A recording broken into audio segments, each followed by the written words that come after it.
Dans le monde du trading à haute tension, on pense souvent que la bataille se joue contre le marché, contre les graphiques. Mais en réalité, le véritable adversaire, le plus redoutable, est beaucoup, beaucoup plus proche. C'est notre propre esprit. Et ça, ce n'est pas nouveau. Écoutez ce que disait déjà une légende du trading, Jesse Livermore. Le trader doit se protéger de nombreuses choses, et avant tout de lui-même. Tout est dit. Alors ça nous amène à la grande question. Si les stratégies, les livres, les formations existent, pourquoi est-ce qu'on a ce chiffre terrible de 95% de traders qui échouent? Qu'est-ce qui sépare cette immense majorité des 5% qui, eux, réussissent sur le long terme? La clé, en fait, ne se trouve ni dans un indicateur secret, ni dans une formule mathématique complexe. Elle est dans la compréhension de ce fameux ennemi intérieur. Pensez-y, quelle est la réaction typique après une grosse perte? On a tendance à chercher une solution à l'extérieur. On se met en quête du système de trading parfait, du dernier logiciel à la mode, on s'inscrit au séminaire du dernier gourou. Bref, on fait tout sauf regarder là où se trouve le vrai problème. Parce que le vrai problème, il est en nous. Il vient d'un ensemble de biais psychologiques qui sont prévisibles et surtout profondément ancrés dans notre cerveau. Ces raccourcis mentaux qui nous servent dans la vie de tous les jours deviennent carrément dévastateurs face à l'incertitude des marchés. Alors, justement, décortiquons ça. Plongeons ensemble pour décoder deux des biais les plus puissants et les plus destructeurs qui guettent chaque trader. Le premier, c'est un grand classique, l'aversion à la perte. Ce concept a été prouvé par un prix Nobel, Daniel Kahneman. L'idée est simple mais fondamentale.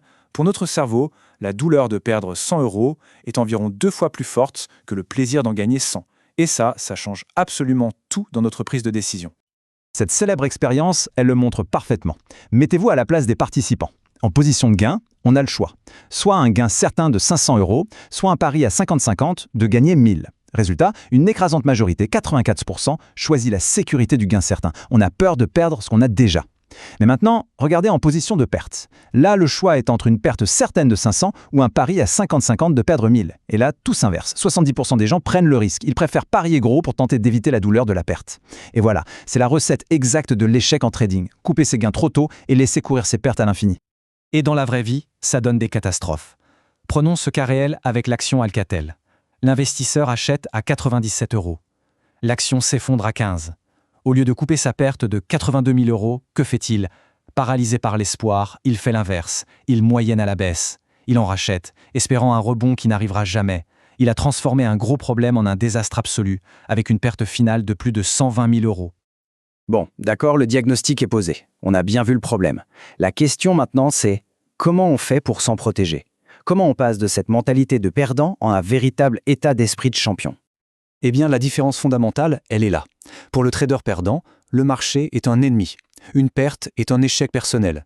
Et l'incertitude est terrifiante. Pour le champion, c'est tout l'inverse. Le marché est neutre. Il ne lui en veut pas personnellement.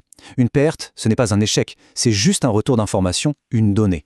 Et l'incertitude, eh bien, il l'accepte. C'est la nature même du jeu. Il ne combat pas le marché, il danse avec. C'est pour ça que l'avantage d'un champion vient de son indépendance psychologique, pas du fait de suivre la foule. Comme le dit le grand Bruce Kovner, les meilleurs traders sont extrêmement indépendants et à contre-courant. Ils prennent des positions que les autres refusent de prendre.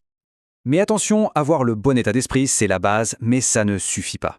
Cet état d'esprit doit être canalisé, structuré, à travers un processus de trading rigoureux et maîtrisé.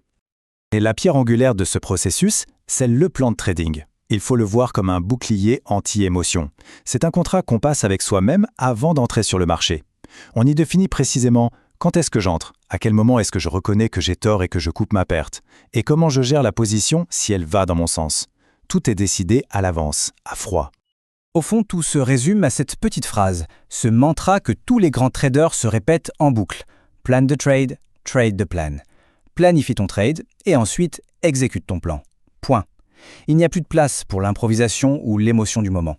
Et pour voir comment ces principes s'incarnent dans la réalité, rien de tel que de se pencher sur le parcours d'une véritable légende des marchés.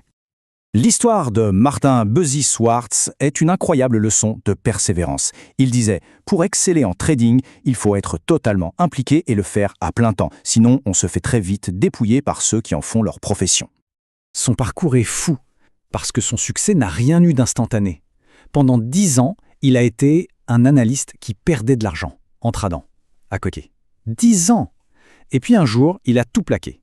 Il s'est engagé à 100%, il a développé un plan ultra rigoureux, et là, la magie a opéré. Dès sa première année en pro, il gagne 600 000 $.